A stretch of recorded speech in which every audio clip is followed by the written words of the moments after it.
truth hurts, but it sets you free. American women are panicking because men disappeared. They're panicking because a certain kind of man quietly stepped out and never came. The man who used to get played for a fool, who showed up, followed through, carried the weight. He stopped trying, not dramatically, just absence, because at some point he realized something simple. Effort wasn't coming back to him. And once you see that clearly, you don't argue with it, you withdraw. Today, the average man walks into the dating space, apps, social circles, whatever version of it exists, and he barely registers, He speaks, and it dissolves. He tries, and it goes unnoticed. He shows up, and it's like he never arrived. Not because he's invisible, but because attention has been diluted beyond recognition. For years he played his part. He reached out, he initiated, he invested time, energy, intention. He believed that consistency would eventually mean something, and yet something was always off. It wasn't rejection in the traditional sense. It was worse. It was ambiguity. The conversation that starts, then quietly dies. The interest that sparks, then fades without explanation. The plan that almost happens, but never materializes. That constant almost. At first he turns inward. Maybe I said the wrong thing. Maybe I'm not enough. Maybe I need to improve. So he does. He sharpens himself, works harder, refines how he speaks, how he looks, how he shows up, becomes more and more correct. And still, nothing really changes, because the issue was never entirely him. It was the environment. He was trying to build something real inside a system that rewards what's disposable. And one day, quietly, he sees it. He's not competing with other men. He's competing with an endless stream. Profiles, options, instant attention, low-cost validation. He tries to stand out. But standing out no longer holds weight. A novelty resets every second. And then something shifts. He understands. He's not being chosen. He's being compared constantly. And no one wins infinite comparison, because there's always someone younger, more attractive, more available, more intense, one swipe away. So he stops, not all at once, but gradually. He responds less, initiates less, engages less, until one day he's simply not there anymore, and no one really notices because he doesn't make noise. Meanwhile, on the other side, nothing seems to change. More options, more attention, more rapid exchanges, more connections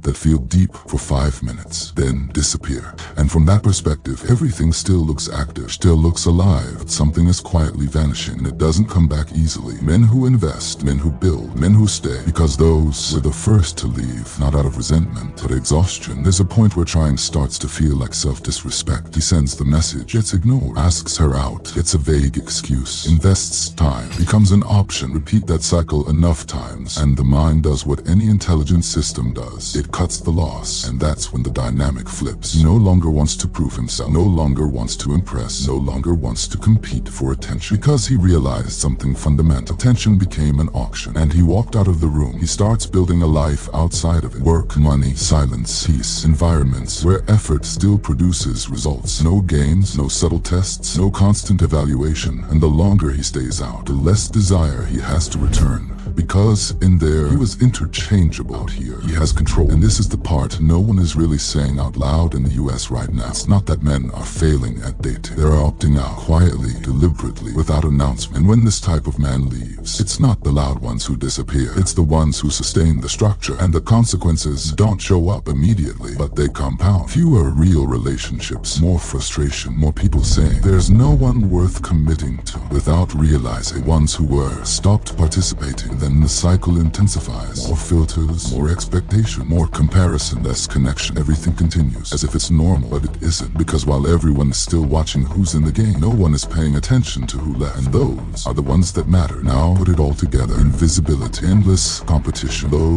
emotional return, easy replacement. This isn't theory, it's already happening. You see it in the data. More young men single than ever before. Rising difficulty forming stable relationships. A real measurable dating recession across the USA. This isn't a phase.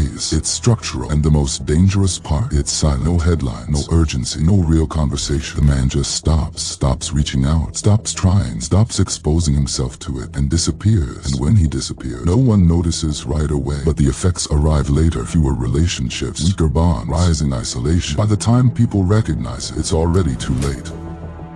If you made it this far, don't stop now. Next video on your screen goes deep, and it might reveal the one thing you still haven't seen. Watch it now.